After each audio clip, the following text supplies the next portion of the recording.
রাতে অফিস থেকে বাড়ি ফিরছেন। হাড় কাঁপানো শীতে রাত বাড়ার সঙ্গে সঙ্গেই যেন বদলে যাচ্ছে শহর কলকাতা। দোকানে চা খেতে গিয়ে আচমকাই লক্ষ্য করলেন কাপের ওপর সাদা কিছু যেন ঝরে পড়ছে। কাজ করছে না মোবাইল নেটওয়ার্কটাও। আকাশের দিকে তাকাতেই দেখলেন ওপর থেকে ঝরে পড়ছে বরফের মতো কিছু। কলকাতায় বরফ? গল্প হলেও সত্যি হয়। হিমাঙ্ক যদি নিচে যদি আজকে মাইনাসে নেমে যায়, আজকে হয়েছে ধরুন 6 কোনো জায়গায়, ওটা যদি আস্তে আস্তে 4 হয় তাহলে বরফ পড়ার অবস্থা চলে আসে। 0-র নিচে চলে গেলে ওখানে রাস্তায় বরফ জমে যাবে।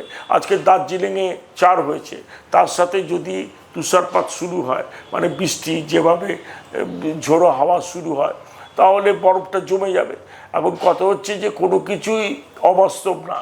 আমরা যখন দেখতে পাচ্ছি যে আন্টার্কটিকায় বরফ গলছে, তো সাধারণত প্রকৃতিটা কি করে, এক জায়গায় ভাঙে এক জায়গায় গড়ে।